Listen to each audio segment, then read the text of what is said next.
옛날 전라도 남원에 새로운 사또가 왔어요. 사또에게는 이몽룡이라는 의젓한 아들이 있었답니다. 하루는 몽룡이 하인 방자와 함께 광안루에 갔다가 건너편에서 그네를 타는 아리따운 처녀를 보았죠. 방자야, 꽃보다 예쁜 저 처녀가 누구냐? 기생 월배의 딸 춘향입니다요. 몽룡은 방자에게 첫눈에 반한 춘향을 데려오라고 했어요. 춘향은 몇 번이고 거절했지만 거듭 부르니 어쩔 수가 없었지요.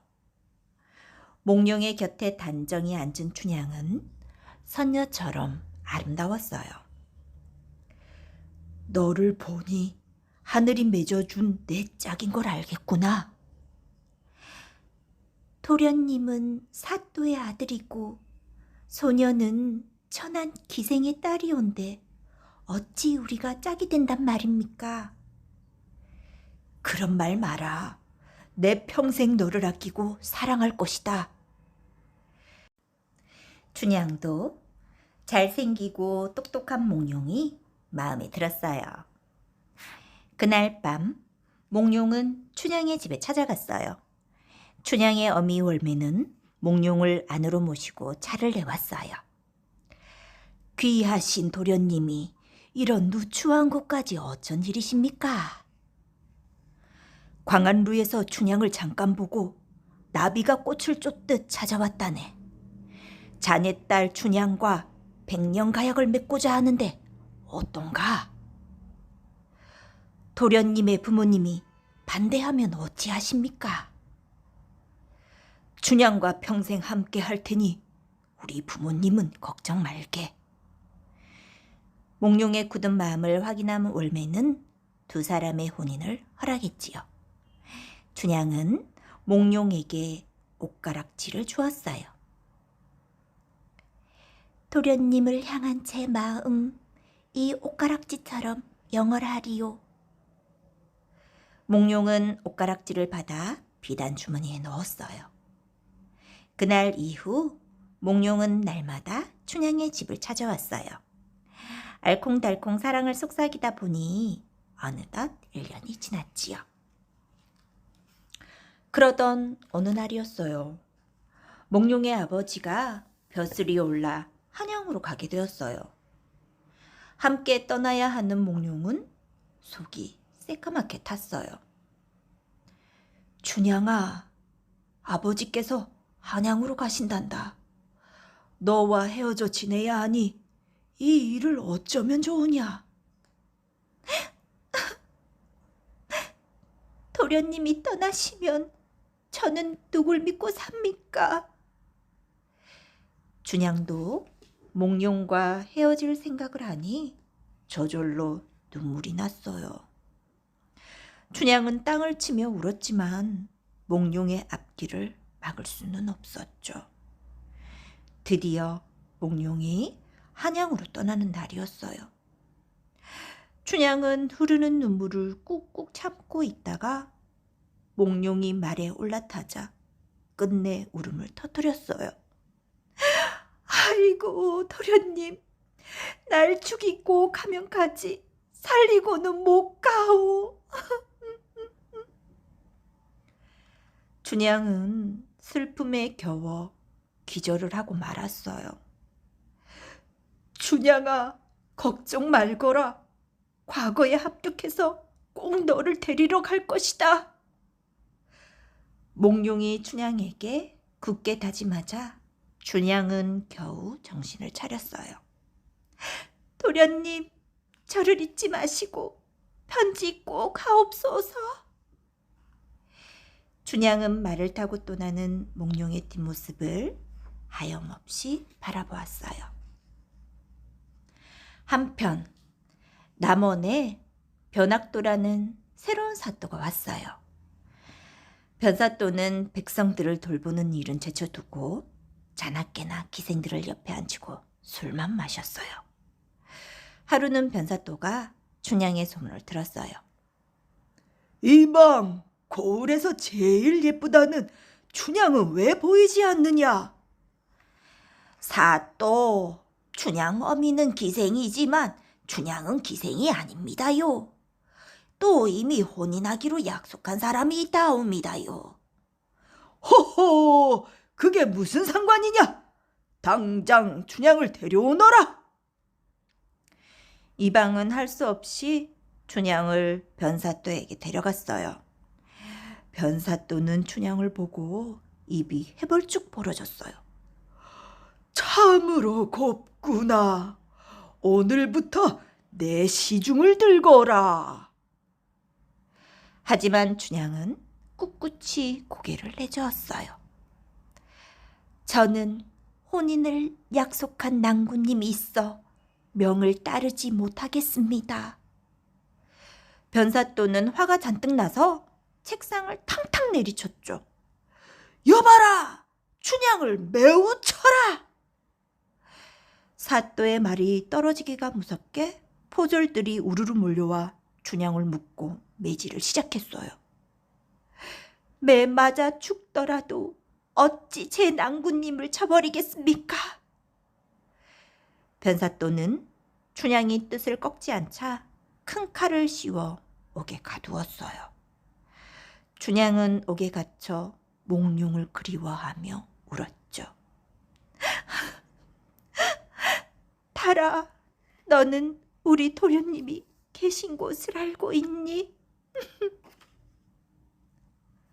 한편 몽룡은 과거 시험에 합격하여 암행어사가 되었어요. 어사라는 걸 숨기려고 낡은 갓을 쓰고 누더기를 걸친 채 남원으로 내려갔어요. 그런데 남원으로 가는 길에 뜻밖의 이야기를 들었죠. 아이고, 얘기 들었어요? 춘향이 사또의 수청을 거절했다가 옥에 갇혔다죠? 내일 사또 생일잔치가 끝나면 춘향을 죽인다네. 몽룡은 새하얗게 질려서 춘향의 집으로 뛰어갔어요. 월매는 거짓 차림으로 들어서는 몽룡을 보고 기겁을 했어요. 아이고, 우리 사위가 거지 꼴로 나타났네 그려. 사위가 이 꼴이니 내 딸을 어찌 구할꼬. 아이고. 여보시오, 장모. 그러지 말고 우리 춘향이나 보러 갑시다. 월매는 몽룡을 데리고 옥으로 갔어요. 몽룡은 호된 매질에 수척해진 춘향을 보고 눈물을 뚝뚝 흘렸어요. 정말 서방님인가요? 꿈은 아니지요? 춘향은 옥문 틈으로 몽룡의 눈물을 닦아주며 말했어요. 서방님, 내가 내일 죽으면 서방님이 직접 저를 묻어주오. 춘향아, 하늘이 무너져도 솟아날 구멍이 있으니 나만 믿고 기다려 보아라. 몽룡은 암행어사가 되었다는 말을 가까스로 눌러 참고 마음속으로 칼을 갈았지요. 다음 날 관아는 변사또의 생일잔치로 왁자지껄했어요. 잔치판 한 구석에 있던 몽룡이 벌떡 일어나 변사또에게 소리쳤죠. 사또나리 잘 먹었습니다. 제가 보답으로 시를 한 수 지어 올리겠소. 몽룡은 종이에 몇 자를 적어 큰 소리로 읊었어요. 금동이의 맛있는 술은 만 백성의 피요. 옥쟁반의 좋은 안주는 만 백성의 기름이라. 촌농이 떨어질 때 백성의 눈물 떨어지고 노랫소리 높은 곳에 원망소리 높더라. 그때였어요. 암행어사 출두야! 몽룡의 부름을 받은 나졸들이 마패를 들고 외쳤어요. 흥겨웠던 잔치판은 순식간에 아수라장이 됐어요. 변사또는 겁이 나서 벌벌 떨다가 바지에 똥을 싸고 말았지요. 몽룡은 백성들을 괴롭힌 변사또와 못된 관리들을 엄하게 다스렸어요. 몽룡은 춘향에게 다가가 소중히 간직해온 옷가락지를 내밀었어요. 춘향이 고개를 드니 눈앞에 그토록 기다리던 몽룡이 있었지요. 그동안 고생 많았다, 춘향아. 처음 약속한 대로 우리 백년해로 하자꾸나. 그렇게 말하며 몽룡은 춘향을 꼭 끌어안았어요. 그 뒤로 몽룡과 춘향은 아들, 딸 낳고 오래오래 행복하게 잘 살았답니다. 우리나라 옛 이야기 설문대 할망. 까마득히 먼 옛날에 어마어마하게 큰 할머니가 살았어요. 키가 어찌나 큰지 어깨는 하늘에 닿고 바닷물은 무릎을 겨우 적셨어요. 사람들은 할머니를 설문대 할망이라고 불렀어요. 바다를 걷던 설문대 할망은 다리가 아팠어요. 그래서 편히 앉아 쉴 곳을 만들고 싶었죠. 할망은 육지에서 두 손 가득 흙을 퍼와 남쪽 바다에 섬 하나를 만들었어요. 그 섬이 바로 제주도예요. 아휴, 자 이제 앉아볼까? 그런데 섬에 앉으려니 너무 나지막한 거예요. 아이고, 흙을 좀 더 높이 쌓아야겠구먼.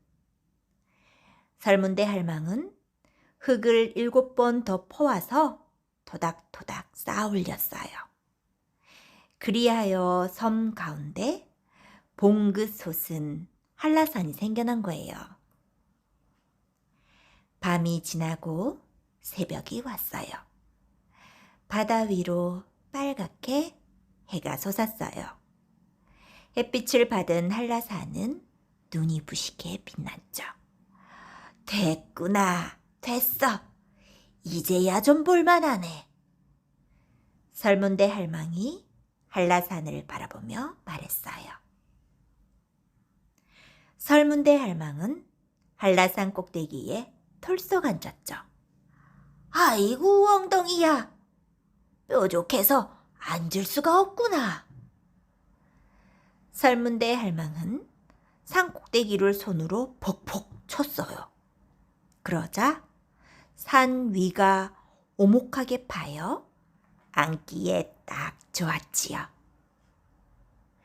비가 몇 번 내리자 움푹 파인 꼭대기에 맑은 물이 고였어요. 이 연못이 바로 백록담이에요. 맑은 물이 가득하니 풀과 나무가 자라고 온갖 새들이 날아와 제잘제잘 노래하기 시작했어요. 구불구불 주름진 할망의 손바닥에는 토끼와 노루가 날마다 찾아와 깡충깡충 뛰놀았죠. 사람들도 하나둘 배를 타고 섬으로 찾아오기 시작했어요. 나 혼자서 쓸쓸하던 참이었는데 잘 됐구먼. 설문대 할망은 사람들을 살뜰히 보살폈어요. 사람들이 덥다고 하면 후 바람을 불어주고 춥다고 하면 호 입김을 불어 따뜻하게 해주었어요. 사람들은 할망이 참 고마웠어요. 오늘은 날이 좋으니 옷을 빨아 입어야겠다. 설문대 할망은 백록담에 걸터 앉아 빨래를 하기 시작했어요. 섬 양쪽에 다리를 딛고 옷을 팍팍 비벼서 바닷물에 첨벙첨벙 헹구었어요. 할망이 젖은 옷을 쭉 비틀어 짤 때마다 햇빛 쨍쨍한 하늘에선 주르륵 비가 내렸죠. 할망이 깨끗이 빤 옷을 입으려고 보니 옷이 너무 낡아 여기저기 해져 있었어요. 새 옷이 한 벌 있었으면 좋겠는데. 설문대 할망은 사람들에게 옷을 지어달라고 부탁했어요. 내가 입을 비단 옷 한 벌만 지어주게. 그러면 육지까지 있는 다리를 내놓아 줌세. 우와, 좋아요. 사람들은 기뻐하며 할망의 옷을 짓기 시작했어요. 옷을 만들려면 먼저 비단실부터 뽑아야겠죠? 섬 사람들이 모두 모여 꼬박 석 달 열흘 동안 실을 뽑았어요. 길게 길게 뽑은 실로 또 석 달 열흘 옷감을 짰지요. 사람들은 커다란 옷감 조각을 꿰매고 또 꿰매어 할망의 옷을 만들어 나갔어요. 사람들이 옷을 짓자 설문대 할망은 기분이 무척 좋았어요. 흥얼흥얼 콧노래를 부르며 다리를 놓기 시작했죠. 영차 영차 다리를 놓자. 바닷물에 첨벙 바위 하나를 놓고 또 첨벙 바위 하나를 포개어 놨죠. 다리는 점점 육지 쪽으로 뻗어나가고 있었어요. 그런데 사람들이 찾아와 고개를 푹 숙였어요. 죄송해요, 할망. 옷감이 모자라서 옷을 다 짓지 못했어요.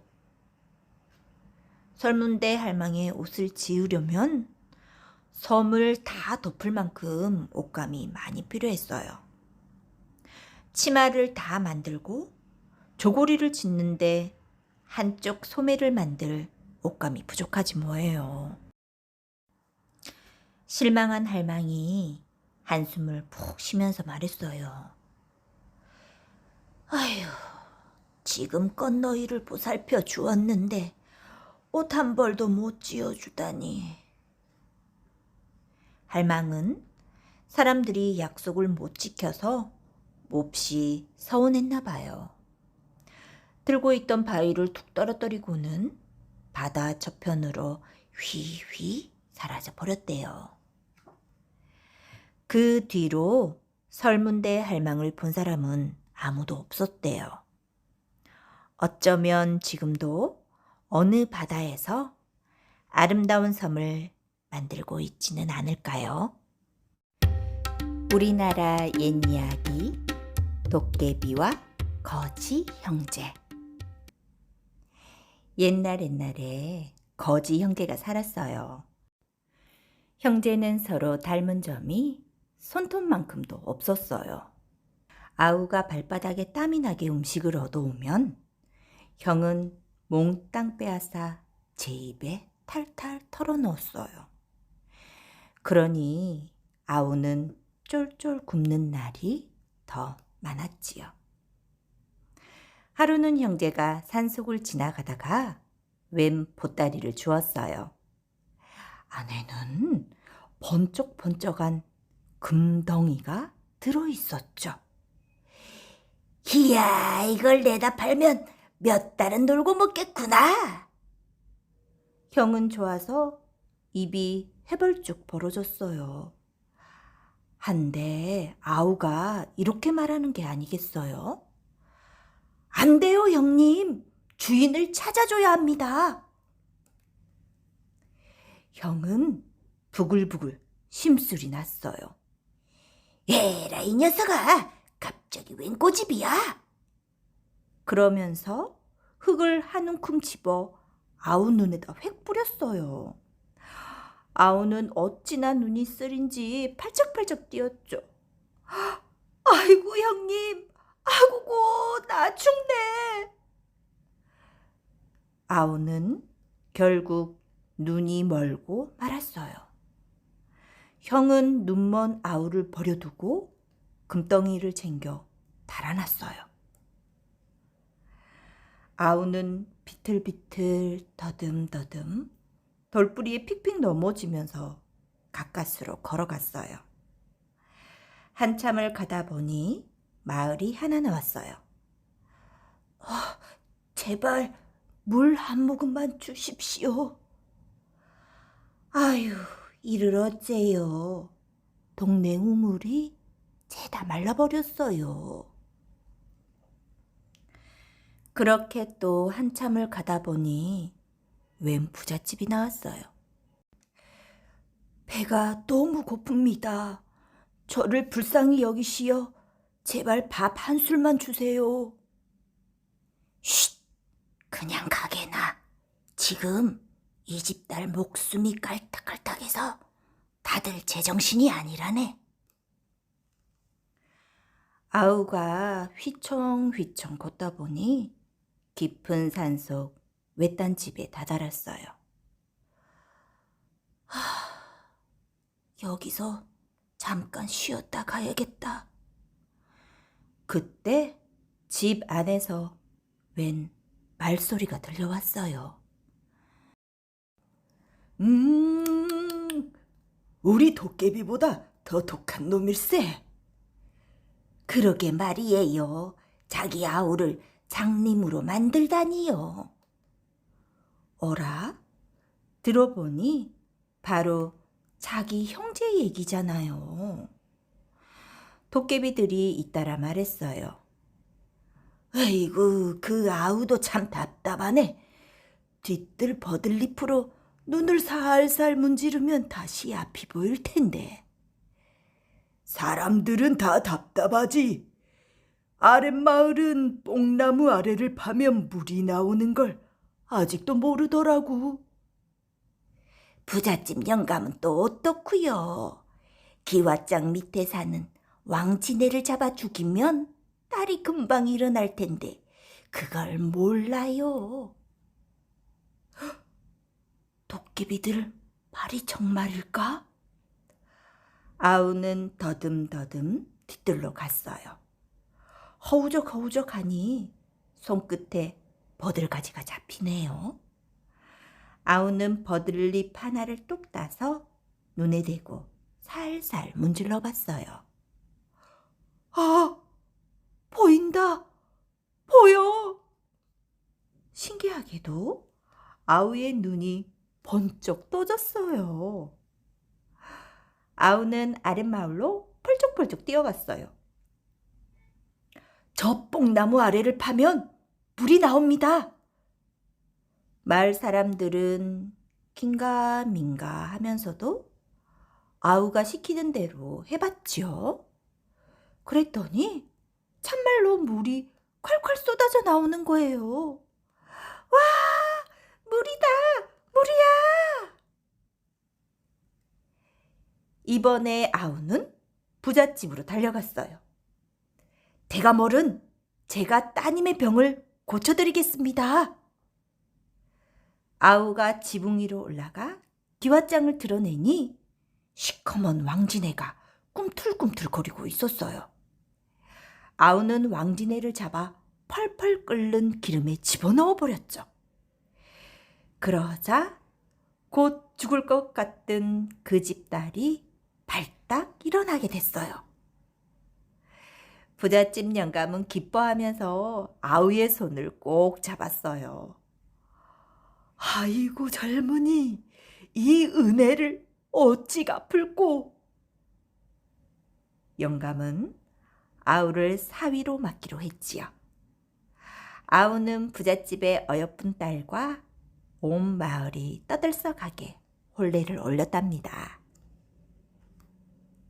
뭐? 그 놈이 부자가 됐다고? 못된 형도 아우의 소문을 듣게 됐어요. 형은 배가 아파서 참을 수가 없었어요. 옳거니 나도 도깨비들 말을 엿들어야겠다. 형은 산속 도깨비 집으로 냅다 달려갔어요. 도깨비 집은 텅 비어 있었죠. 형은 벽장에 숨어 도깨비들을 기다렸어요. 이윽고 낄낄대며 떠드는 소리가 들려왔어요. 얘들아, 내가 방금 못된 형을 봤거든. 그래요? 고놈이 뭘 하던가요? 우리 집 쪽으로 뛰어오더라고. 아유, 그러면 고놈이 여기로 들어온 건가요? 숨을 때라곤 요 벽장밖에 없는데. 어디 보자. 도깨비들이 벽장 문을 왈칵 열어젖혔어요. 형은 겁에 질려 바들바들 떨었죠. 살려주세요. 허허, 너처럼 못된 놈은 혼 좀 나야 된다. 형은 도깨비들에게 밤새 혼쭐이 나고 아침이 되어서야 겨우 풀려났어요.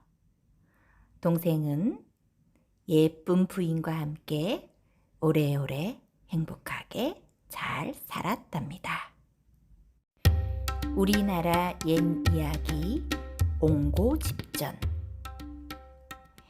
옛날 옹당마을에 심술구준 부자가 살았어요. 부자의 성은 옹이고 이름은 고집이었지요. 옹고집은 어찌나 욕심쟁이인지 남이 잘 되는 꼴을 못 보았어요. 남의 밭에 몰래 멧돼지를 풀어 농사를 망쳐놓고 홍수가 나서 마을 사람들 논밭이 물에 잠기면 그 앞에서 덩실덩실 춤을 추었지요. 옹고집에게는 병이 들어 자리에 누운 늙은 어머니가 계셨어요. 그런데 옹고집은 어머니가 먹는 밥도 아까워서 하루에 찬밥 한 덩이, 식은 죽 한 그릇만 드렸지요. 차가운 방에서 시름시름 앓던 어머니는 돌돌 떨며 한숨을 쉬었어요. 너를 나 금이야 오기야 귀하게 키웠건만 이제는 밥도 제대로 안 주는구나. 아이고 서러워라. 여든이 넘게 살았으면 됐지. 뭘 더 바라오? 옹고집은 도리어 어머니에게 버럭 소리를 질렀어요.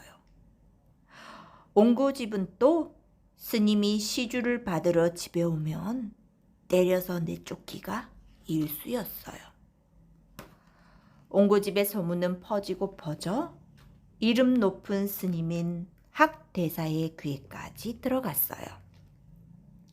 학대사는 허름하게 차려입고 옹고집 내로 향했지요. 주인 계시오. 저는 학대사라고 합니다. 자비를 베풀어 시주를 하면 앞으로 좋은 일이 생길 거요. 옹고집이 달려나왔어요. 덜새 뭉치, 광새는 뭐 하느냐? 이 땡중을 당장 끌어내지 않고. 옹고집은 하인들에게 학대사의 손발을 묶게 한 뒤 쇠꼬챙이로 귀를 뚫고 볼기를 40대나 쳐서 내쫓았어요. 허허, 듣던 대로 고얀 놈이로구나. 내 꼭 이놈의 버릇을 고쳐놓겠다. 학대사는 절로 돌아와서 지푸라기 인형을 만들었어요. 종이에 붉은 글씨를 써서 척 붙이니 인형이 옹고집과 똑같은 모습으로 변하지 뭐예요. 내가 가서 옹고집의 못된 심보를 고치도록 해라. 가짜 옹고집은 휘청휘청 옹고집 내로 향했어요. 가짜 옹고집은 옹고집 내 대문을 발로 걷어차며 말했어요. 돌쇠야 뭉치야, 왜 이리 게으름을 피우느냐? 하인들은 가짜 옹고집을 보고도 알아채지 못했어요. 그때 집으로 돌아온 옹고집이 깜짝 놀라 말했어요. 아니, 내 놈이 누군데 남의 집에 와서 행패를 부리느냐? 뭐라고? 어디서 굴러먹은 개뼈딱이냐? 가짜 옹고집도 치지 않고 맞섰지요. 옹고집과 가짜 옹고집은 배꼽 옆에 난 점이며 흰머리가 난 자리며 옷에 난 구멍까지 똑같았어요. 옹고집의 아내와 며느리도 누가 진짜인지 가려내지 못했어요. 두 옹고집은 톡닥톡닥거리며 계속 서로 진짜라고 싸워댔어요. 마침내 둘은 사또를 찾아가 진짜를 가려달라고 했죠. 사또는 두 옹고집에게 가족과 살림살이에 대해 말해보라고 했어요. 저의 아비는 옹송이였고, 진짜 옹고집이 더듬더듬 말했어요. 가짜 옹고집은 막힘이 없이 잘잘 읊어댔죠. 저의 아비는 옹송, 할아버지는 만송, 증조 할아버지는 맹송입니다. 저의 재산은 곡식이 2100석이요. 말 6필에 돼지가 22마리, 그리고 허허허허, 내가 진짜 옹고집이로구나. 사또는 진짜 옹고집을 곤장을 쳐서 마을 밖으로 내쫓았어요. 진짜 옹고집은 억울했지만 어쩔 도리가 없었어요. 옹고집은 거짓골로 이 마을 저 마을 떠돌며 밥을 얻어먹었어요. 고약한 주인을 만날 때면 흠씬 두들겨 맞기도 했죠. 아이고, 이게 다 내가 지은 죄 때문이로구나. 스님들을 때려서 내쫓고 어머니도 함부로 대했으니, 어휴. 옹고집은 뒤늦게 후회했지만 소용없는 일이었어요. 결국 옹고집은 벼랑 위로 올라가 스스로 몸을 던지기로 마음먹었어요. 어머니, 이제 저는 갑니다. 부디 오래 사십시오. 바로 그때였어요. 머리가 하얀 노인이 벼랑 위에 나타나 옹고집에게 말했어요. 네, 이놈, 아직도 정신을 못 차린 게냐? 제 죄를 어찌 모르겠습니까? 하오나 죽기 전에 어머니와 가족들 얼굴 한번 볼 수 있다면 원이었겠습니다요. 좋다. 죄를 뉘우치고 앞으로는 착하게 살거라. 노인은 옹고집에게 빨간 글씨가 적힌 종이를 주고는 사라졌어요. 집으로 돌아온 옹고집이 가짜 옹고집에게 노인이 준 종이를 붙이자 호로록 지푸라기 인형으로 다시 변했어요. 그 뒤로 옹고집은 어머니를 따뜻한 방으로 모시고 끼니마다 정성껏 차려드렸어요. 가난한 사람에게는 곡식을 나눠주고 스님에게는 후하게 시주를 했죠.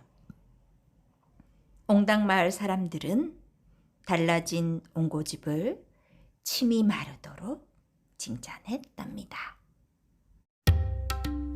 우리나라 옛이야기 3편. 첫 번째 이야기, 장기전. 옛날 깊은 산속에 꿩가족이 살았어요. 사람들은 엄마 꿩을 까투리라고 불렀어요. 까투리는 생김새가 부탁과 비슷하죠. 하지만 아빠 꿩은 달라요. 아빠 꿩은 장기라고 부르는데 목덜미부터 꽁지까지 알록달록한 깃털이 멋지게 나 있답니다. 저 알록달록한 깃털 좀 봐. 장기는 정말 멋지다니까. 장기는 산속 동물들의 부러움을 한몸에 받았어요. 하지만 화려한 깃털 때문에 꿩 가족은 늘 숨어 다녀야 했답니다. 사람들이 꿩의 깃털로 부채도 만들고 화살도 장식하는 바람에 사냥꾼들이 꿩만 보면 잡으려고 안달을 하거든요. 게다가 꿩은 고기 맛까지 좋으니 최고의 사냥감일 수밖에요. 그래서 꿩 가족은 깊고 깊은 산속에 꼭꼭 숨어서 살았죠. 눈이 많이 내린 어느 겨울날이었어요. 꿩 가족은 먹을 것을 찾아 산속을 헤매고 다녔죠. 아이고, 배고파 죽겠네. 들판에 나가 콩이라도 주워 먹읍시다. 장기가 입을 열자 까투리가 말렸어요. 들판에 나갔다가 사냥꾼이라도 만나면 어쩌려고 그러세요? 이대로 있다가는 굶어 죽고 말겠소.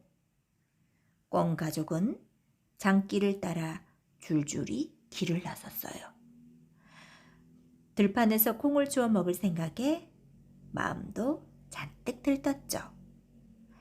그런데 저 앞 하얀 눈밭에 빨간 콩 한 알이 뚝 떨어져 있는 거예요. 콩알이 어찌나 어동통한지 장기는 입맛을 쭉 다셨죠. 고놈 참 맛있겠다. 장기는 붉은 콩으로 부리를 쭉 가져갔어요. 그 순간 까투리가 장기를 휙 밀치며 막아섰죠. 아무것도 없는 눈밭에 콩이 떨어져 있다니 이상하지 않아요? 빗자루로 싹싹 쓸어낸 자국도 보이니 이건 사람들이 덫해놓은 미끼가 분명하다고요. 장기는 까투리의 말을 듣고는 껄껄 웃었어요. 호호호호, 걱정도 팔자요. 사람 발자국 하나 없지 않소? 아니에요. 어젯밤에 꿈자리가 뒤숭숭했단 말이에요. 한 번은 당신 머리가 베이고 한 번은 당신이 물에 빠졌다니까요. 불길할 꿈을 꾸었으니 조심하는 게 좋겠어요. 하지만 장기는 끝내 까투리의 말을 듣지 않았어요. 호호, 들어보니 흉몽이 아니라 길몽이네 그려. 하나는 내가 장원급제하여 벼슬길에 오를 꿈이고, 하나는 내가 대장이 되어 전쟁에서 이길 꿈일세. 아휴, 제발 내 말 좀 들어요. 자, 걱정 마오. 내가 먹어보면 될 게 아니오. 장기는 날카로운 부리로 붉은 콩을 콕콕 찍었어요. 그 순간 철컥 하는 소리가 나더니 장기가 덥석 덫에 걸리고 말았네요. 아이고, 장기 살려. 아이고, 나 죽네.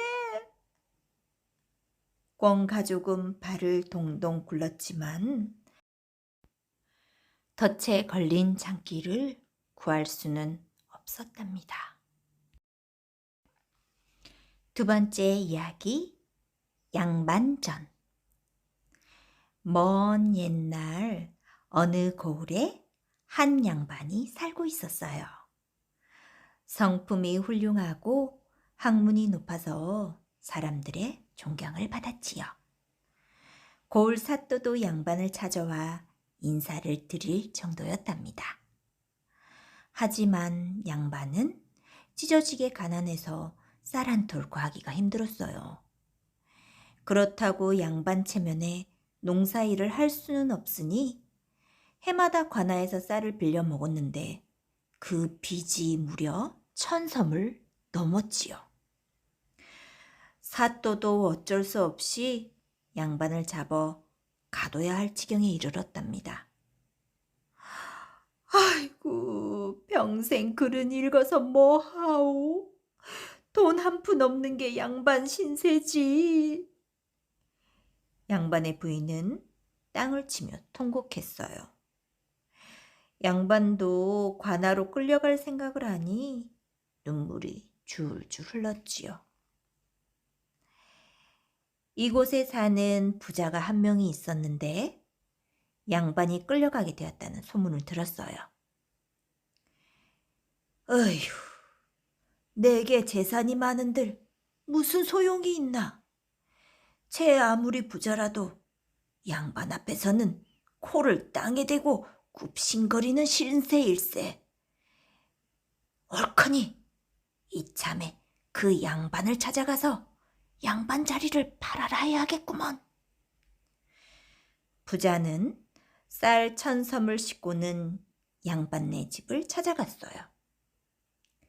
양반 날이 관아에 쌀 1,000섬을 빚졌다고 들었습니다요. 그 빚을 제가 갚아드릴 테니 저에게 양반 신분을 파십시오. 부자의 말에 양반은 냉큼 양반 신분을 팔아버렸어요. 관아에 끌려가는 것보다 훨씬 낫다고 여겼죠. 그 소문은 사또의 귀에까지 들어갔어요. 양반은 소문을 듣고 찾아온 사또를 보고는 납작 엎드렸죠. 아니, 대체 왜 이러십니까?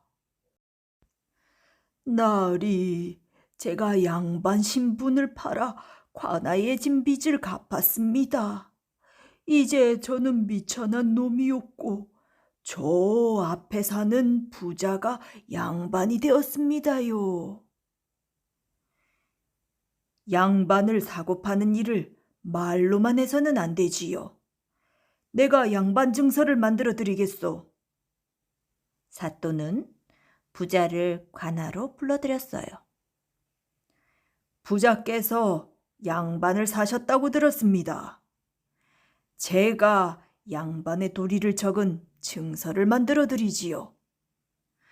사또는 종이에 깨알 같은 글씨를 써내려갔어요. 자고로 양반이란 아침 일찍 일어나서 하루 종일 글을 읽고 배가 고파도 참아야 하고 손으로 돈을 만져서는 안 될 것이며 더워도 버선을 벗어서는 아니 된다. 그리고 국을 후루루 소리내며 먹어서는 안 됩니다. 사또는 숨 한 번 쉬지 않고 계속 글을 읊었어요. 한참을 듣고 있던 부자는 참다 마침내 소리쳤어요. 아니, 왜 그리 지킬 것이 많소? 허허, 아직 멀었습니다. 추워도 화로에 불을 쬐지 말고 말을 할 때 침을 흘려서는 안 될 것이며 막걸리를 들이킨 다음에는 수염을 쪽쪽 빨지 말 것이며 잠깐 멈추시오. 부자는 사또의 입을 틀어막고는 고개를 살랑살랑 저었어요. 아이고, 그만두시구려.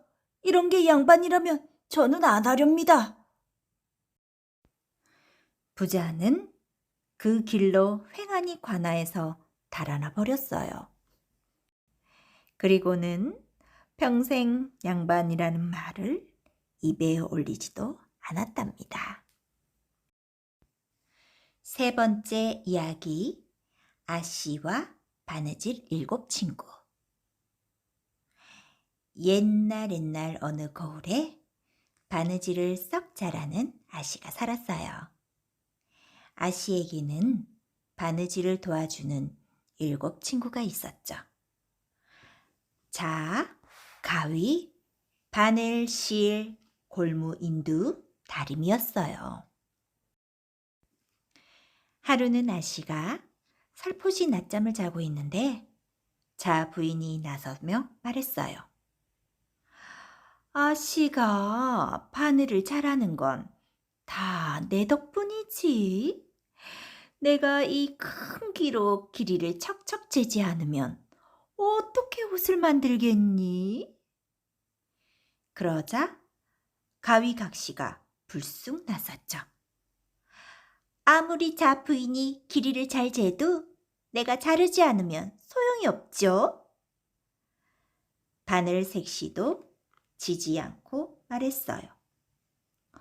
아니, 제가 꿰매지 않으면 그게 옷이에요? 그냥 천이지. 실각시가 콧방귀를 뀌었어요. 아무리 바느질을 해봐라. 내가 없으면 바늘구멍만 나지. 골무할미도 은근슬쩍 한마디 했어요. 내가 없으면 우리 아씨 손가락 아파서 바느질 하겠니? 인두낭자도 불쑥 끼어들었죠. 여기저기 예쁘게 모양 잡는 것도 중요하지요. 다리미 낭자도 거들었어요.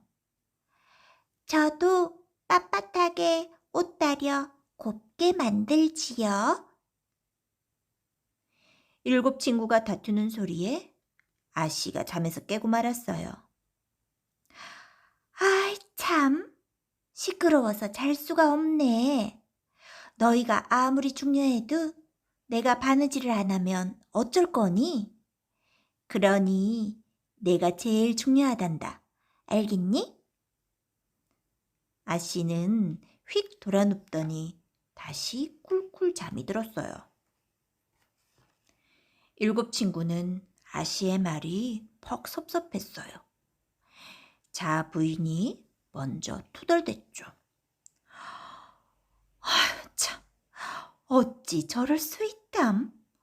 옷 만들 때는 항상 나부터 찾더니. 가위각시도 삐죽거렸어요. 매일 다리 아프게 가위질 시키더니 모두 아시덕이래. 바늘색시는 한숨을 길게 쉬었어요. 그동안 허리 부러지도록 바느질을 했는데 몰라주시네. 인두낭자는 눈물을 뚝뚝 흘렸어요. 날마다 뜨거운 불에 온몸을 태워가며 도왔건만. 다리미 낭자도 울먹울먹했죠. 저도 뜨거운 숯줄이고 옷이며 천이며 꾹꾹 눌려 다렸는데 정말 너무해요. 다들 훌쩍거리는 소리에 아씨의 잠이 또 깨고 말았어요. 너희는 내 탓만 하는구나. 다시는 바느질을 안 할까 보다. 그러자 골무할미가 얼른 아씨를 달랬어요. 아유 아씨, 다들 철이 없어 저럽니다. 그동안 쌓은 정과 노력을 봐서 한 번만 용서해 주세요. 골무할미의 말에 아씨의 마음이 풀렸어요. 골무할미를 봐서 이번만 봐주마. 아씨는 골무할미를 어여삐 여겨 비단 주머니에 넣어서 늘 몸에 지니고 다녔어요. 제 잘난 척을 하던 친구들은 부끄러워서 얼굴이 빨개졌죠. 그 뒤로는 모두들 겸손하게 제 할 일을 했대요. 우리나라 옛 이야기 박씨 부인전. 먼 옛날 이대감 집에 새 며느리가 들어왔어요. 아유, 신선의 딸이니 얼굴이 얼마나 고울까요? 신선은 인간의 세계에서 벗어나 돌을 닦으며 산다는 상상 속 사람이에요. 얼굴뿐인가 지혜롭고 재주도 많을 테지. 동네 사람들은 모두 이대감집 며느리에 대해 기대가 아주 컸어요. 하지만 모두들 며느리를 보고는 깜짝 놀랐답니다. 얼굴은 얽어서 우둘투둘하고 코는 울퉁불퉁 돌멩이 같고 또 입은 어찌나 크고 두툼한지 꼭 두꺼비 같았거든요. 새신랑인 이시백은 부인을 쳐다보지도 않았어요. 박씨 부인은 남편과 함께하지 못하고 별당에서 홀로 지냈답니다. 그런데 박씨 부인에게는 신통한 재주가 있었어요. 한 번은 시아버지가 임금님을 뵈러 가야 되는데 마땅한 옷이 없는 거예요. 시아버지가 발을 동동 구르고 있자 박씨 부인이 나섰어요. 아버님, 걱정 마세요. 제가 내일 아침까지 새 옷을 지어 놓겠습니다. 박씨 부인은 하룻밤 만에 뚝딱뚝딱 옷을 지었어요. 시아버지는 며느리의 재주를 보고 깜짝 놀랐어요. 사람의 솜씨가 아니구나. 참으로 대견하다. 또 한 번은 박씨 부인이 비쩍 마른 망아지를 비싼 값에 샀어요. 식구들은 하나같이 그런 박씨 부인을 비웃었죠. 그런데 당장 죽을 것만 같던 망아지는 무럭무럭 자라서 하루에 1,000리를 달릴 수 있다는 천리마가 되었어요. 오호, 전리말을 한눈에 알아보다니. 내가 복덩이구나. 시아버지는 박씨 부인이 마음에 쏙 들었어요. 하지만 이시백은 박씨 부인을 거들떠 보지도 않았어요. 과거 시험을 보러 갈 때도 부인에게 인사조차 건네지 않았지요. 박씨 부인은 서운해서 눈물이 났지만 꼭 참고 이시백을 쫓아가 연적을 건네주었어요. 연적은 벼 위에 먹을 갈 때 쓰는 물을 담아두는 그릇이에요. 서방님, 이 연적을 가져가시면 시험을 잘 치르실 거예요. 이시백은 툴툴거리며 연적을 받아 넣었죠. 시험장에 들어간 이시백은 문제를 보고는 고개를 푹 떨구었어요. 한 번도 공부한 적이 없는 어려운 문제가 나왔거든요.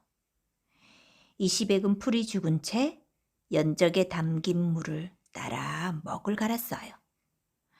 그런데 그 순간 신통하게도 답이 쏙쏙 떠오르는 거예요. 덕분에 이시백은 장원급제를 해서 높은 벼슬에 올랐답니다. 세월이 흐르고 흘러 박씨 부인이 시집 온 지 3년이 되던 날이었어요. 박씨 부인은 연못가에 앉아서 주문을 외웠지요. 그러자 허물이 벗겨지며 선녀처럼 예쁜 여인이 나타났어요. 이시백과 식구들은 깜짝 놀랐죠. 부인, 미안하오. 내가 몹쓸 놈이었구려. 서방님, 겉모습만 보고 사람을 판단해서는 안 될 것입니다. 부디 백성을 위해 일하는 지혜로운 일꾼이 되십시오. 그 뒤로 이시백은 박씨 부인의 말을 잘 따르는 좋은 남편이 되었어요. 그 무렵 나라에는 큰 걱정거리가 있었어요. 북쪽에 있는 청나라가 자꾸 쳐들어왔거든요. 다행히 용감한 임경업 장군이 북쪽 땅을 잘 지켜주었지요. 그러자 청나라의 똑똑한 왕비가 꾀를 냈어요. 임경업 장군이 북쪽 땅을 지키고 있으니 이번에는 바다를 통해서 공격하기 시작해라. 다만 한양에 있는 이시백의 집에는 절대 가지 말거라. 왕비의 명령을 받은 용골대와 용률대 형제는 수많은 군사를 이끌고 바다를 건넜어요. 바로 그때 하늘의 기운을 살피던 박씨 부인은 어두운 기운이 몰려드는 걸 보고는 이시백을 불렀지요. 서방님, 청나라 군사들이 바다를 건너 쳐들어오고 있습니다. 지금 당장 임경업 장군을 불러 막아야 합니다. 이시백은 임금님에게 달려가 소식을 전했어요. 임금님은 임경업 장군을 빨리 불러들이라고 명했지요. 하지만 신하들은 벌쩍 뛰었어요. 한낱 여인네의 말을 듣고 장군을 부를 수는 없습니다. 그러다가 청나라 군사들이 북쪽 땅을 공격하면 어찌시렵니까, 전하? 임금님과 신하들이 실랑이를 벌이는 사이 청나라 군사들은 궁궐까지 들이닥쳤지요. 이시백은 목숨을 걸고 청나라 군사들과 싸워 임금님을 남한산성으로 피신시켰어요. 청나라의 용골대는 남한산성으로 뒤따라갔죠. 용골대의 동생 용률대는 한양에 남아 닥치는 대로 사람들을 잡아가두고 곡식과 돈을 빼앗았어요. 박씨 부인은 집안 식구들을 뒤뜰에 숨겼어요. 박씨 부인이 심어둔 신비한 나무들이 매곡한 곳이었지요. 마침내 용률대의 군사들이 박씨의 집으로 들이닥쳤어요. 모두 뒤뜰에 숨었군. 어서 모조리 잡아들여라. 청나라 군사들은 칼을 휘두르며 뒤뜰로 향했어요. 박씨 부인은 눈썹 하나 까딱하지 않고 주문을 외우기 시작했어요. 그러자 뒤뜰의 나무들이 꿈틀꿈틀 움직이더니 용과 호랑이로 변하는 거예요.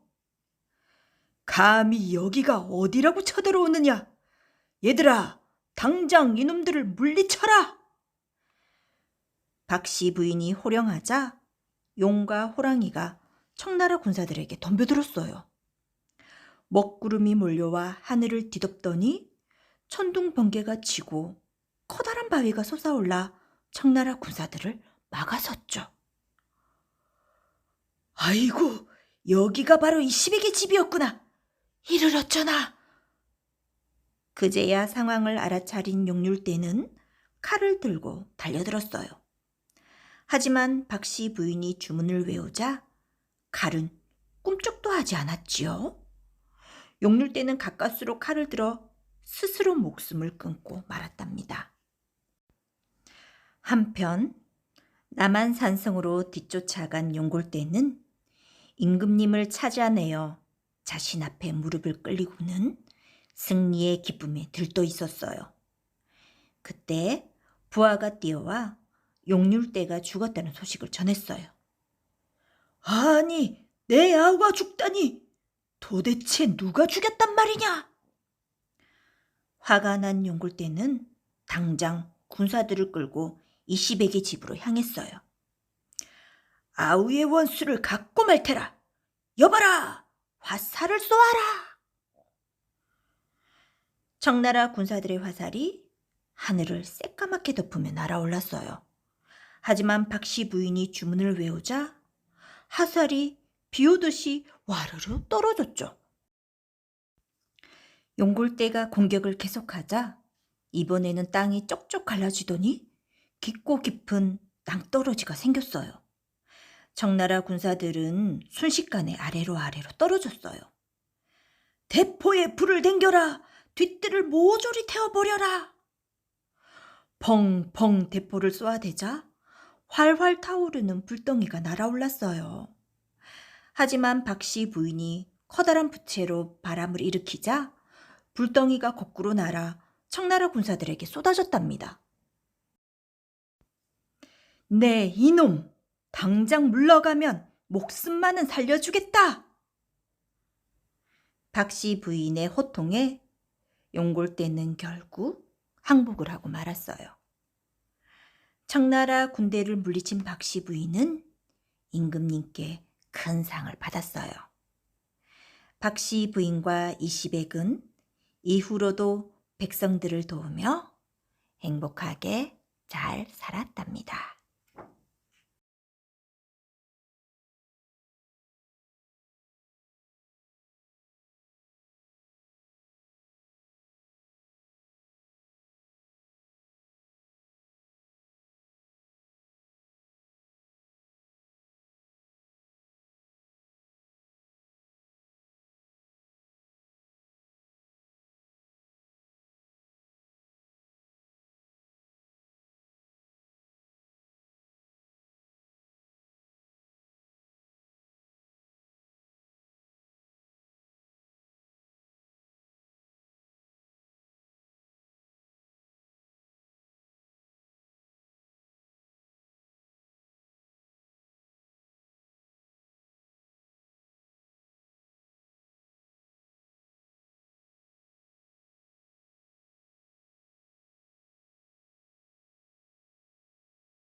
우리나라 전래동화 신기한 그림. 옛날에 몹시 가난한 선비가 살았어요. 어찌나 가난했던지 아이들에게 밥 한 그릇 제대로 못 먹였대요. 어느 날 한 스님이 선비를 찾아왔어요.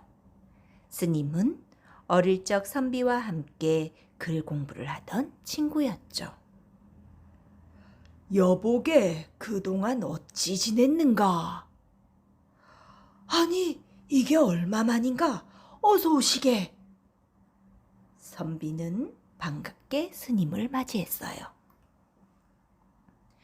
저녁 때가 되자 선비의 아내가 울상을 지었어요. 아휴, 쌀이 한 톨도 없는데 어떡해요? 나물죽이라도 정성껏 끓입시다. 아내가 김이 모락모락 나는 죽을 내오자 아이들이 짐을 꼴깍꼴깍 삼켰죠. 이리 가난하게 사는 줄은 미처 몰랐구나. 스님은 마음이 무척 아팠어요. 스님이 밥상을 옆으로 물리더니 말했어요. 이보게 내가 그림 한 장 그려줌세. 선비가 붓과 종이를 가져오자 스님은 쓱쓱 닭을 한 마리 그렸어요.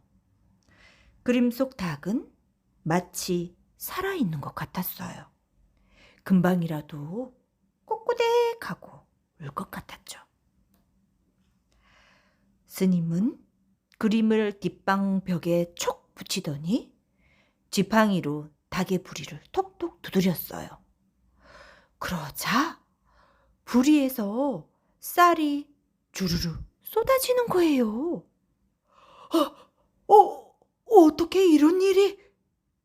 선비는 너무 놀라서 입이 떡 벌어졌죠. 이 일은 자네 혼자만 알고 있게. 끼니 때마다 딱 한 사발씩만 쌀을 받아야 하네. 스님은 말을 마치고 훌쩍 떠나버렸어요. 그날부터 선비는 끼니 때마다 아내에게 쌀을 한 사발씩 내주었어요. 그 쌀로 밥을 지어 온 가족이 배불리 먹었죠. 문득 아내가 궁금해서 물었어요. 아니 여보, 집 밖에 나가지도 않으면서 쌀은 대체 어디서 나는 거예요? 다 방법이 있으니 그건 묻지 마오. 선비는 스님과의 약속을 지키려고 입을 꾹 닫았지요. 아내는 점점 더 궁금해졌어요. 그러던 어느 날 선비는 여느 때처럼 쌀을 받으러 뒷방으로 갔어요. 아내가 몰래 따라오는 줄은 꿈에도 모르고 말이에요. 에구머니나, 여기서 쌀이 났네요. 깜짝 놀란 선비는 아내에게 단단히 일렀어요. 쌀은 끼니 때마다 꼭 한 사발씩만 받아야 하오. 그리고 이 일을 절대 입 밖에 내지 말구려. 하루는 선비가 동네 잔치에 가느라 집을 비우게 됐어요. 끼니 때가 되자 아내는 뒷방으로 들어갔죠.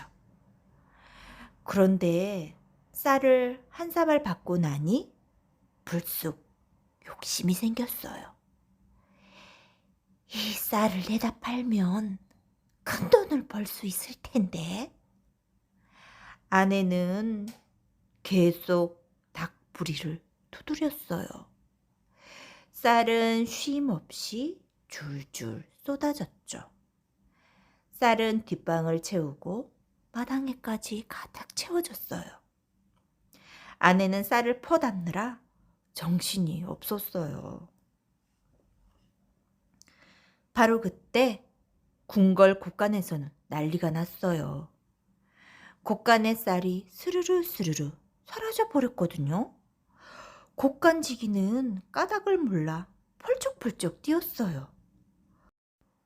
아이고, 이게 무슨 일이래? 그림에서 나온 쌀은 바로 궁궐의 쌀이었던 거예요. 쌀이 한 사발씩 줄어들 때는 몰랐는데 계속 줄줄 새어나가니 들통이 나고 만 거예요. 곡간지기가 땅바닥에 떨어진 쌀을 따라가 보니 선비의 집이 나왔어요.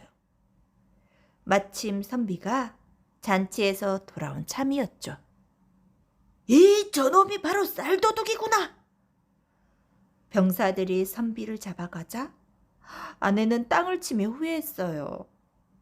아이고, 내 욕심 탓에 남편을 잃게 생겼네. 이를 어쩌면 좋아, 어쩜 좋아. 선비는 임금님 앞으로 끌려갔어요. 내 이놈! 궁궐의 쌀을 훔치다니 이놈을 당장 옥에 가두어라! 화가 난 임금님은 선비를 크게 꾸짖었어요. 그때 선비의 소식을 들은 스님이 달려왔어요. 폐하, 선비는 죄가 없습니다. 그 쌀은 제가 그린 그림에서 나온 것입니다. 뭐라고? 그게 무슨 말도 안 되는 소리냐? 임금님은 스님의 말을 믿지 않았어요.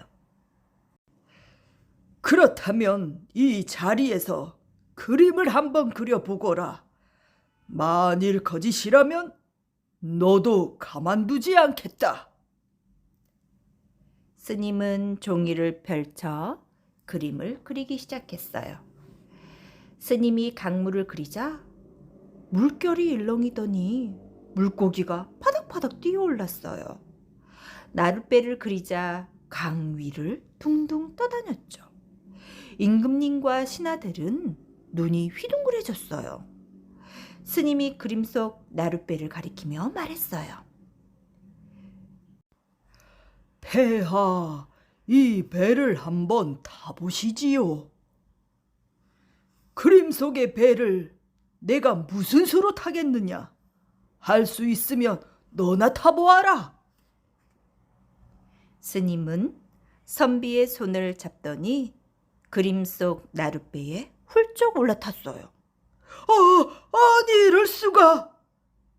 임금님은 눈으로 보고도 믿을 수가 없었어요. 스님과 선비는 나룻배를 타고 어디론가로 사라져 버렸어요. 그 뒤로는 아무도 두 사람을 보지 못했답니다. 우리나라 전래 동화 장독새의 비밀.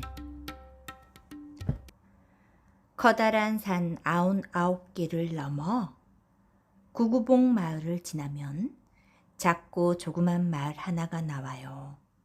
그 마을이 바로 만복마을이에요. 만복마을 사람들은 가난하게 살아도 사시사철 어느 때고 배고른 일이 없었어요. 세 식구 사는 집에서 감자 5개를 쪘다면 3개는 제 식구들이 먹고 2개는 어김없이 이웃에게 나누어 주었거든요. 5 식구 사는 집에서 옥수수 2개를 쪘다면 모두 6도막을 내어 5도막은 제 식구들이 먹고 1도막은 틀림없이 이웃에게 나누어 줬어요. 마을 사람 모두가 이러니 배 고른 사람이 있을 턱이 있나요? 마을 이름이 만복마을인 게 다 사람들 넉넉한 마음 씀씀이 덕인 거였죠. 그런데 만복마을에는 고약한 할멈이 살고 있었어요.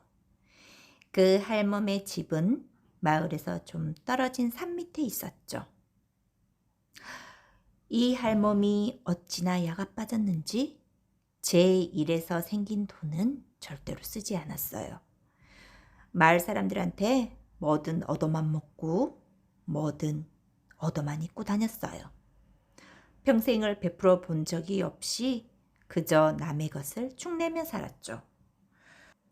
그렇지만 마음 착한 만복마을 사람들은 할멈이 불쌍하고 안 돼 보이니 늘 챙겨주었어요.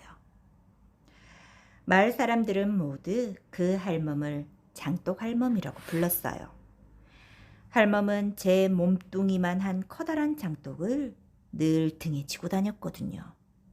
밭에서 일할 때도 지고 다니고 장에서 나무를 팔 때도 지고 다녔어요. 그 작은 몸에서 어떻게 그런 힘이 나오나 싶게 장독을 땅에 내려놓는 일이 없었어요. 사람들은 그 장독 안에 무엇이 들었는지 늘 궁금했지만 알아낼 방법이 없었어요. 누군가 장독에 손이라도 댈라 치면 눈을 희번덕거리며 잡아먹을 듯이 덤벼들었죠. 이 썩을 놈! 손모가지를 부러뜨릴 테다! 이렇게 고약한 장독 할멈을 만복마을 사람들은 아주 측은하게 생각했어요. 평생을 홀로 고단하게 사느라 정신이 조금 이상해졌나 보다라고 말이에요. 그런데 어느 날부터인가 할멈은 집 밖으로 잘 나오지 않았어요. 마음 착한 사람들은 할멈이 어디라도 아픈가 싶어서 할멈 집을 날마다 기웃기웃거렸죠. 장독 할멈, 어디 몸이라도 아픈 게요? 그러면 돌아오는 대답은 내가 아프긴 어디가 아파? 괜히 열정되지 말고 썩 꺼지지 못해? 참 고약한 할멈이지 뭐예요. 그래도 마을 사람들은 먹을 것이 생기면 할멈 집 앞에 두고 가고 입을 것이 생겨도 집 앞에 두고 가고 땔감이 생겨도 집 앞에 두고 갔죠. 그러면 또 약디약은 할멈은 그것을 따박따박 다 받아 챙겼어요.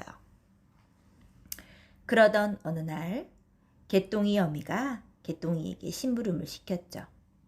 개똥아, 장독 할멈에게 감자 좀 갖다 드리면서 집안 좀 살피고 와. 아무래도 할멈이 어디가 탈이 난 모양이다. 어린 내가 가면 그리 매섭게 굴진 않으실 거다. 억지로 집을 나선 개똥이는 감자 2알을 손에 들고 장독 할멈 집 앞에 섰어요. 장독 할멈! 장독 할멈! 개똥이가 장독 할멈을 불렀지만 아무 대답이 없었어요. 개똥이는 감자 2알을 들고 손바닥만한 마당을 지나 콧구멍만한 부엌을 거쳐 코딱지만한 뒷뜰로 발을 내디뎠어요. 그런데 그 순간 개똥이는 그 자리에서 바짝 얼어붙고 말았어요. 할멈이 커다란 장독을 땅에 묻고 있었거든요. 그 모습이 어찌나 을씨년스러운지 뒷골이 오싹했어요. 개똥이는 그 길로 냅다 집으로 달렸죠.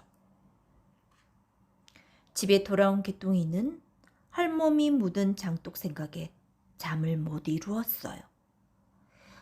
그 안에 뭐가 들었을까? 뭐가 들었길래 장독을 늘 등에 지고 다니고 이제는 땅속에까지 묻는 거지? 개똥이는 날이 새자마자 장독 할멈 집으로 심부름을 가겠다고 엄마를 볶아댔어요. 오늘은 우리 4 식구도 옥수수 죽으로 끼니를 때워야겠구나.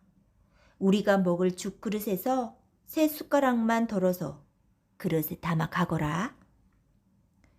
개똥이는 죽 그릇을 들고 장독 할멈 집으로 향했어요.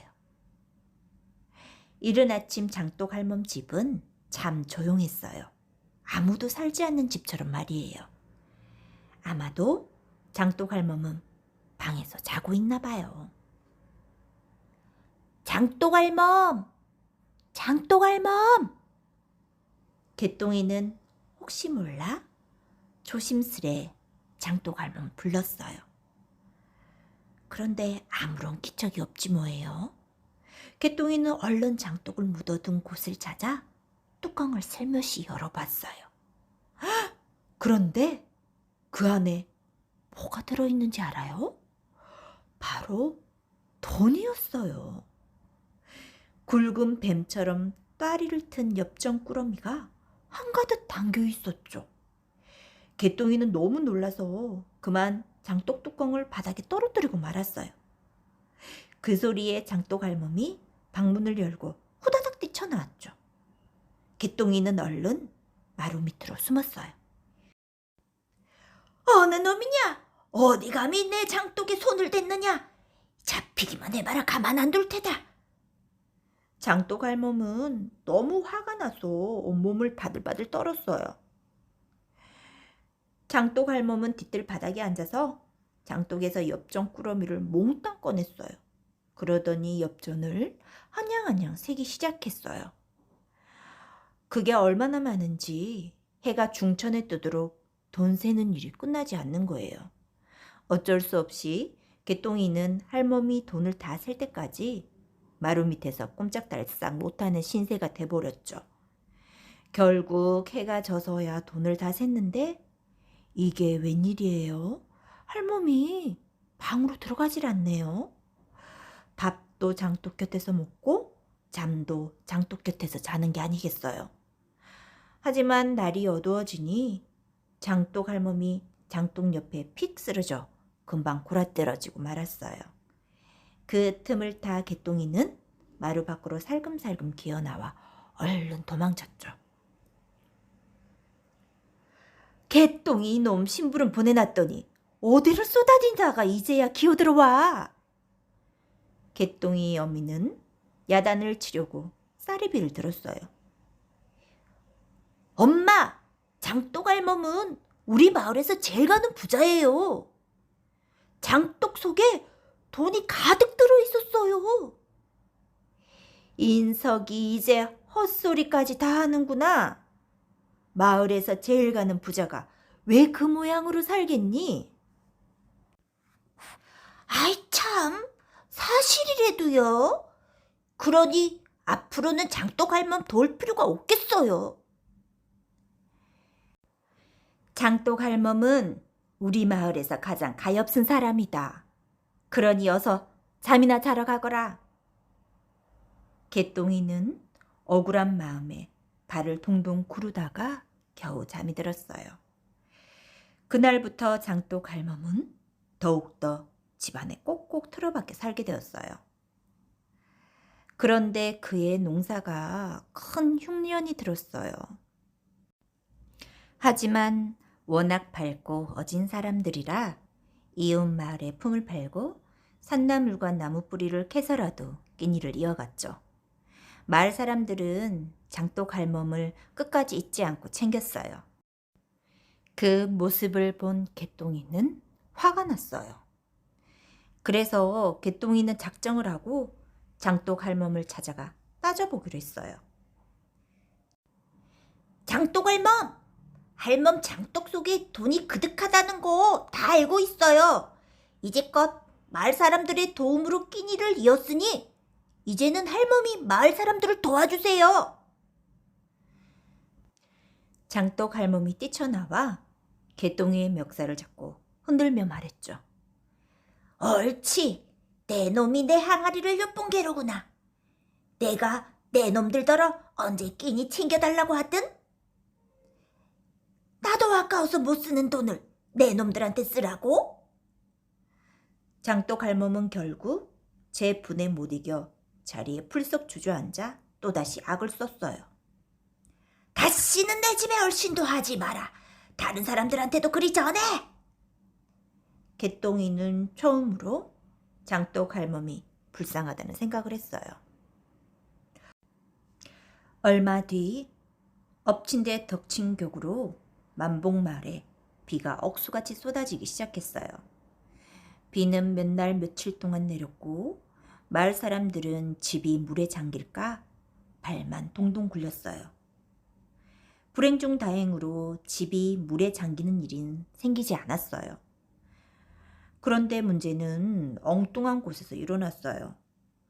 딱 한 집이 물에 잠기기 시작하는 거예요.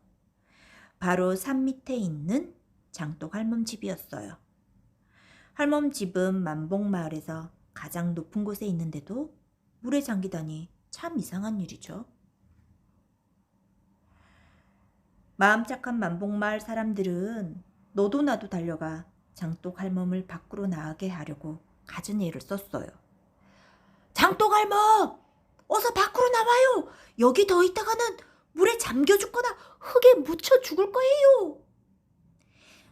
내가 너희들 꿍꿍이 속을 모를 줄 알고 나를 꼬여내서 내 장독을 차지할 속셈이지. 나쁜 놈들, 어서 썩 꺼지지 못해. 사람들은 할멈 곁에 가까이 가보지도 못하고 그냥 집으로 돌아올 수밖에 없었어요. 그때였어요. 하늘이 무너지는 것 같은 소리가 들리는 거예요. 사람들은 놀라 뒤를 돌아보았죠. 정말 눈 깜짝할 사이에 장독 할멈 집 바로 뒷산이 무너져 내려 할멈 집을 그대로 덮쳐버린 거예요. 만복마을 사람들은 할멈을 찾기 위해 며칠 밤낮으로 흙을 파냈어요. 하지만 할멈도 장독도 끝끝내 찾을 수가 없었죠. 불쌍한 할멈, 평생을 그 무거운 장독을 지고 다니더니 갈 때에도 무거운 흙을 지고 가는구먼. 그런데 바로 그때 흙더미 뒤에서 까맣고 푸른 새 한 마리가 푸르륵 날아오르는 거예요. 그 새는 흙더미 위를 수십 번 맴돌더니 산 너머 어디론가 날아가 버렸어요. 만복마을 사람들은 그 새가 장독 할멈이 아닌가 하고 생각했어요. 비가 멈추고 난 뒤 만복마을에는 새로운 변화가 생겼어요. 바로 장독 할멈 집 쪽에서부터 시작해서 만복마을을 가로지르는 작은 냇가가 생긴 거예요. 물이 귀한 만복마을로서는 무척 반가운 일이었죠. 게다가 물가 여기저기에서 자꾸만 주인 없는 엽전이 떠내려왔어요. 우물물을 기르다가도 엽전을 줍고 냇가에서 빨래를 하다가도 엽전을 주었어요. 그런데 사람들이 엽전을 줄 때마다 새 한 마리가 나타나 서럽게 울고 가는데 장독, 장독, 장독 이렇게 운단 말이에요. 생긴 모습을 가만히 보니 지난번에 흙더미 위로 포로로 날아가던 그 새란 말이죠. 사람들은 장독 할멈을 생각하며 그 새를 장독새라고 부르기로 했어요. 그 후 만복마을 사람들은 물 좋은 마을에서 엽전 주워가며 아들, 딸 낳아가며 오래오래 행복하게 잘 살았답니다. 우리나라 전래 동화 손톱 먹은 쥐. 옛날에 한 선비가 글 공부를 하려고 산속에 있는 절에 들어갔어요. 선비는 방에 틀어박혀서 오로지 글만 읽었지요. 그러던 어느 날 밤 방 안에 쥐 한 마리가 뽀르르 들어왔어요. 쥐는 한참 동안 선비를 바라보다가 다시 쪼르르 가버렸지요. 그러더니 매일매일 선비를 찾아오는 거예요. 호호, 혼자서 외로웠는데 너라도 와주니 반갑구나. 선비는 쥐에게 먹다 남은 밥알을 주었어요. 하지만 쥐는 거들떠도 보지 않았어요. 하루는 선비가 손톱 발톱을 깎고 있었어요. 그런데 쥐가 뽀르르 다가오더니 그걸 날름날름 먹는 게 아니겠어요? 호호호호, 별일도 다 있구나. 그때부터 선비는 손톱 발톱을 자르면 일부러 방 구석에 놔두었어요. 그러면 쥐가 냉큼 달려와 오물오물 잘도 먹었지요.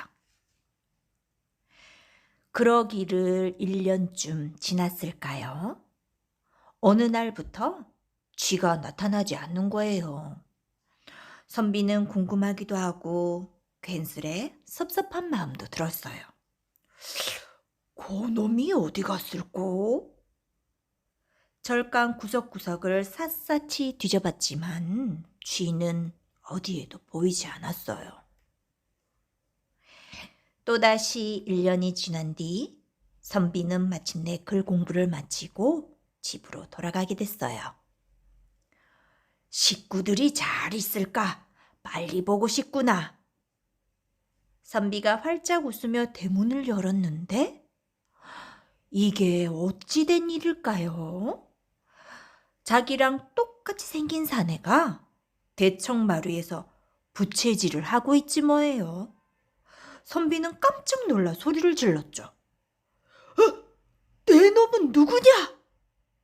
그러자 사내도 쥐지 않고 큰 소리로 맞받아쳤어요. 그러는 너는 누군데 남의 집에 와서 행패냐? 티격태격 하는 소리에 식구들이 달려나왔어요.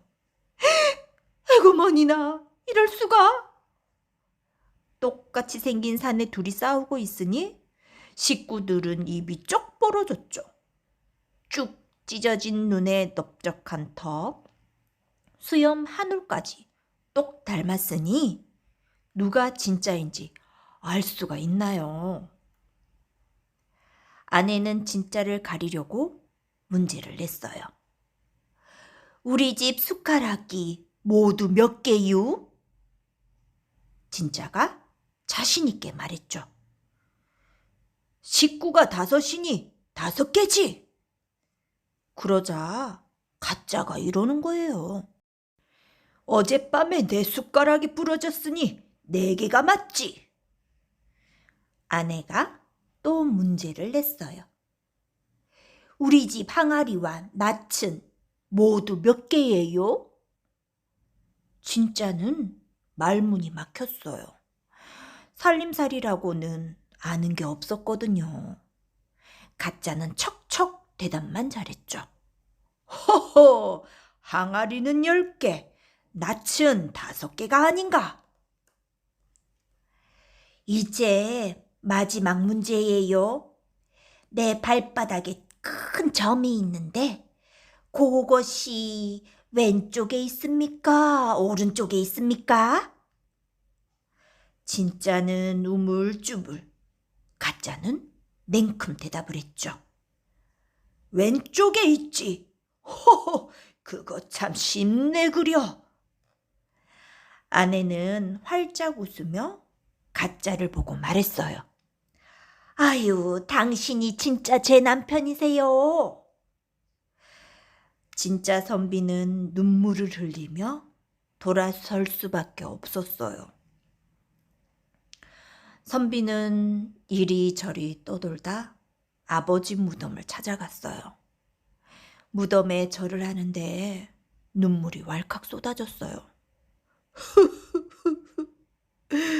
가족도 나를 못 알아보는데 살아서 무엇 한단 말이냐. 선비는 무덤 앞에서 서럽게 울다 지쳐서 깜빡 잠이 들었어요.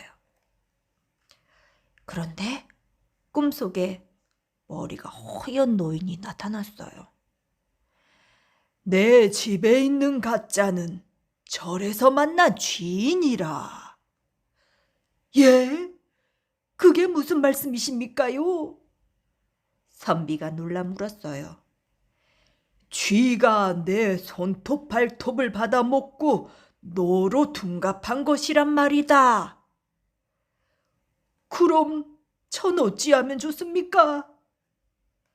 고양이를 데리고 집으로 가거라. 그러면 모든 것이 제대로 돌아올 것이다. 선비는 꿈에서 깨어나자마자 고양이 한 마리를 구해 집으로 향했어요. 선비는 다짜고짜 가짜가 있는 방으로 들어가 호통을 쳤죠. 내 놈이 어디서 사람 행세를 하느냐? 뭐라고? 선비가 고양이를 들이대자 가짜의 얼굴이 하얗게 질렸어요. 내 집에서 쏙 나가거라!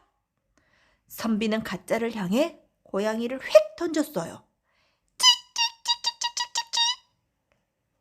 가짜는 비명을 지르며 쥐로 변해버렸어요.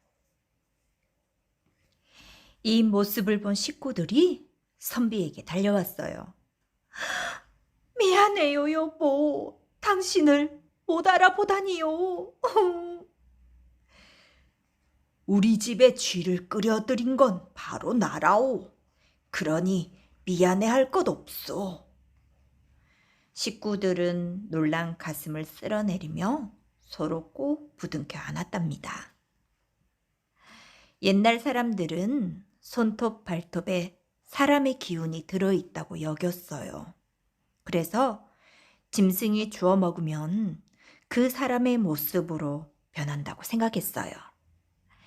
선비가 그걸 몰랐다가 혼쭐이 났지 뭐예요. 그 뒤로 선비는 손톱 발톱을 깎아 절대로 함부로 버리지 않았답니다.